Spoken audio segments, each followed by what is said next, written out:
FDLR yongeye kuvugwa mu mirwano muri Repubulika Iharanira Demokarasi ya Kongo.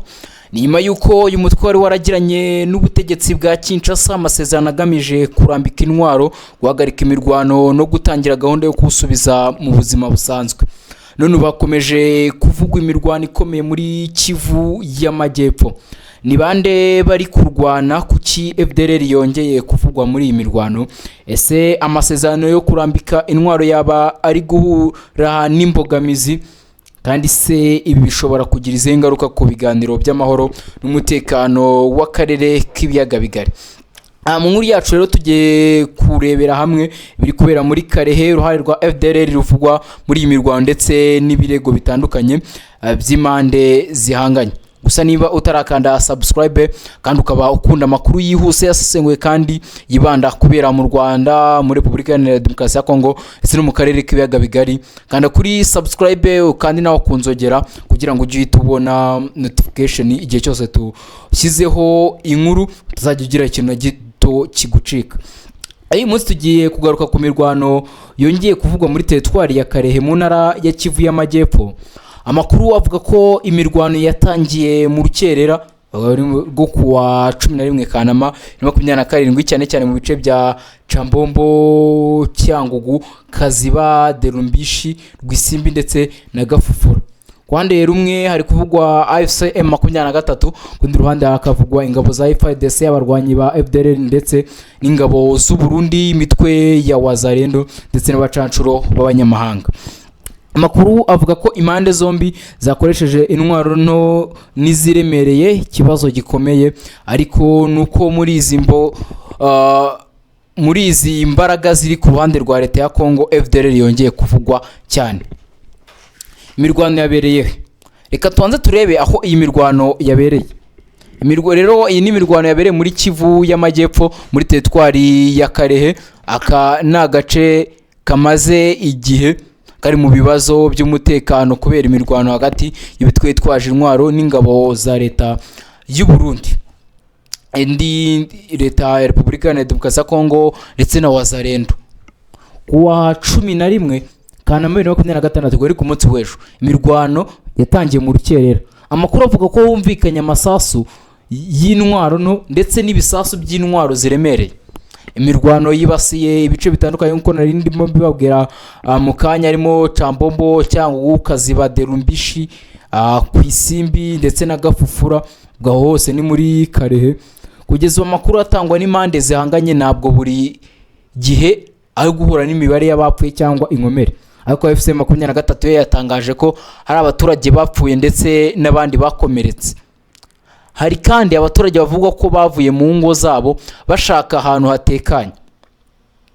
Muvugizi wa AFC M23 Bwana Lawrence Kanyuka yavuze ko ibitero byakozwe byagize ingaruka ku baturage bya AFC M23, ivuga ko ibisasu byateje impfu n'inkomere mu basivile, byangiza imitungo ndetse bigatuma imiryango imwe n'imwe iva mu ngo zayo.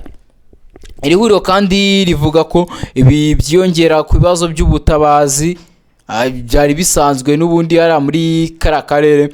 AFC M23 ivuga ko ikomeje gusaba umuryango mpuzamahanga gukurikirana ibiri kubera kuri ubu butaka, kandi ivuga ko ifite inshingano yo kurinda abaturage bari mu bice igenzura, ariko hano tugomba kugira icyo twibandaho. Ibi ni ibirego by'uruhande rumwe mu ntambara, nabyo tugomba kubyibandaho ubwo tugategeza n'amakuru yigenga. Noneho tugeze ku ngingo ikomeye. FDLR, uyu mutwe maze imyaka myinshi uri mu biganiro by'umutekano wo mu burasirazuba bwa Repubulika Iharanira Demokarasi ya Kongo. FDLR ni umutwe w'abarwanyi b'Abanyarwanda ukorera cyane cyane mu burasirazuba bwa Repubulika Iharanira Demokarasi ya Kongo. Leta y'u Rwanda yagiye igaragaza kenshi ko uyu mutwe ufite abantu benshi bagize uruhare muri jenoside yakorewe abatutsi mu 1994 ndetse ikawufata nk'ikibazo gikomeye ku mutekano w'igihugu cy'u Rwanda. Kundi ruhande ubutegetsi bwa Repubulika Iharanira Demokarasi ya Kongo bwagiye bushinjwa gukorana na cyangwa kwihanganira ibikorwa bya FDLR. Kandi icyo tugomba kwibuka nuko FDLR mu mitwe yafatiwe ibihano n'umuryango w'abibumbye. Niyo mpamvu ko uyu mutwe wongera kuvugwa mu mirwano ari inkuru ifite uburemere bukomeye cyane. ikibazo gihita kivuka rero ni iki? FDLR ntabwo yari yaravuze ko igiye kurambika intwaro. Icyo ni cyo kibazo gikomeye cyane gihari. Nibyo igisubizo ni yego, hari gahunda yari igamije gutuma uyu mutwe uhagarika ibikorwa bya gisirikare, ukamburwa intwaro ndetse ugatangira inzira yo gusubizwa mu buzima busanzwe. Intego yari ukugabanya umutwaro w'umutekano mu burasirazuba bwa Repubulika Iharanira Demokarasi ya Kongo ndetse no gukuraho impamvu zatumaga ibihugu bituranye bikomeza kuvuga ko hari imitwe twaje intwaro ikorera ku butaka bwa Repubulika Iharanira Demokarasi ya Kongo. Ariko noneho niba koko abarwanyi ba FDLR bari mu mirwano yabaye ku munsi w'ejo wa 11 Kanama 2026, ikibazo ni ukumenya ese gahunda yo kurambika intwaro iracyahari cyangwa hari bamwe mu barwanyi batazayubahiriza, cyangwa se hari imitwe cyangwa amashami y'abarwanyi atigeze yemera kwinjira muri iyo gahunda. Ibi ni ibibazo bikomeye kandi bigomba gusubizwa n'igenzura ryigenga. Ko FDLR ivugwa muri iyi mirwano bifite uburemere kubera amateka yayo. Ku Rwanda ikibazo cya FDLR gifitanye isano n'umutekano w'igihugu ndetse n'amateka y'igihugu, banavuga mu gihe cya jenoside yakorewe abatutsi Rwanda rwa Repubulika Iharanira Demokarasi ya Kongo. FDLR yabaye imwe mu mitwe yagiye igira uruhare mu bibazo by'umutekano wo mu burasirazuba bw'iki gihugu. Ariko ku rwego rw'akarere ikibazo cya FDLR cyagiye gikoreshwa nk'impamvu mu maka hagati ya Repubulika Iharanira Demokarasi ya Kongo ndetse n'u Rwanda. Bona ko ni ibintu leta ya Kigali ndetse na leta ya Kinshasa batajya bumvikanaho. Kandi niyo mpamvu igihe cyose FDLR yongeye kuvugwa mu bikorwa bya gisirikare, ikibazo gihita kirenga kare, gishobora kugera ku mubano wa Kinshasa ndetse na Kigali ndetse kikagera no kuri Kinshasa ku mubano n'ibindi bihugu. Kugeza ubu impande zihanganye zitanga ibisobanuro bitandukanye ku byateje imirwano. AFC-23 ivuga ko ingabo za leta ya Kinshasa n'abafatanyabikorwa bazo bagabye ibitero mu bice igenzurwa bigenzurwa nyine n'uyu mutwe wa AFC-23. Ku rundi ruhande ubutegetsi bwa Kinshasa bushobora kugira uko busobanura ibyabaye, ariko nta tangazo nyine ryawo twigezebo tubona. Ni ngombwa rero kwirinda gufata ibisobanuro by'abandi rumwe nk'ukuri kwa nyuma. Ariko ikintu cyemejwe n'amakuru atangwa n'impande zitandukanye nuko imirwano yongeye kuvugwa muri Kivu y'Amajyepfo kandi abaturage bakomeje kuba bamwe bahura n'ingaruka zikomeye.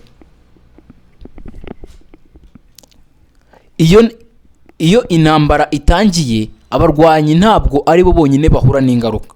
Abaturage nibo bahita bahunga, basiga amazu yabo, nibo batakaza imitungo, abana bashobora guhagarika amashuri, imiryango igatandukana, abarwayi bashobora kubura uko bagera kwa muganga, ni nabo bahura n'ikibazo cyo kubona ibyo kurya n'amazi. AFC-23 ivuga ko iyo imirwano ikomeje nyine ibyatumye imiryango myinshi iva mu ngo zayo. Iki ni ikibazo gikomeye. Baravuga ku cyo bisobanuye ku masezerano y'amahoro. Iyo umutwari watangiye inzira yo kurambika intwaro wongeye kuvugwa ku rugamba, abantu bahita bibaza niba gahunda y'amahoro itangiye gusubira inyuma. Ariko ntabwo twahita tuvuga ko amasezerano yose yasenyutse. Hari ibibazo byinshi bishobora kubazwa. Urugero, hararwanyi bashobora kuba barategerejwe kuri gahunda yo kurambika intwaro, harandi bashobora kuba batarumvikana n'abayobozi babo, hari imitwe ishobora kuba ikoreshwa mu izina rya FDLR mu bikorwa bitandukanye. Ni mpamvu hakenewe amakuru yizewe agaragaza neza ni bande barwanye, ninde wayoboye ibitero, ni bande bari bafite intwaro, ese koko abarwanyi bari mu mirwano, bari mu gikorwa cyo kurambika intwaro. Byose nibyo tugomba kwibaza. N'ikibazo igihe kigomba kugera kidusubiza. Kuri Kigali ikibazo cya FDLR ntabwo ari ikibazo gishya.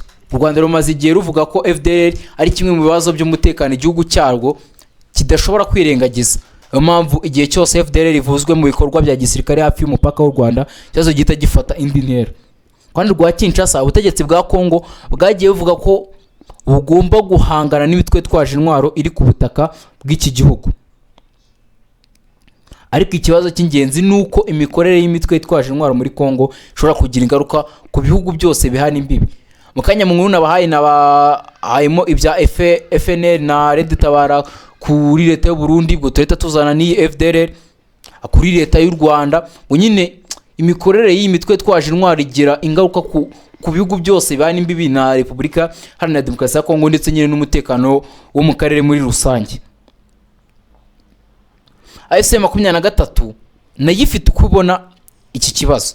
Ihuriro rivuga ko rirwana n'ingabo za leta ya Kongo n'imitwe ifatanya nazo muri mirwano yo mu karere. AFC-23 ishimangiye ko abaturage ari bo bari mu kaga ngo ni mu mirwano iri kubera muri kare ndetse n'andi atandukanye.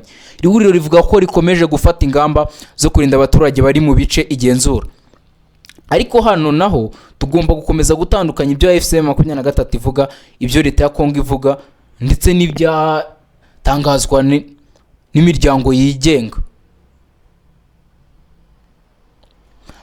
Ubwo ikindi kibazo dushobora kwibaza muri iyi nkuru yacu, intambara yo muri kare hisobanura iki ku karere? Iyo urebye ikarita y'akarere urabona impamvu Kivu y'Amajyepfo ari ingenzi.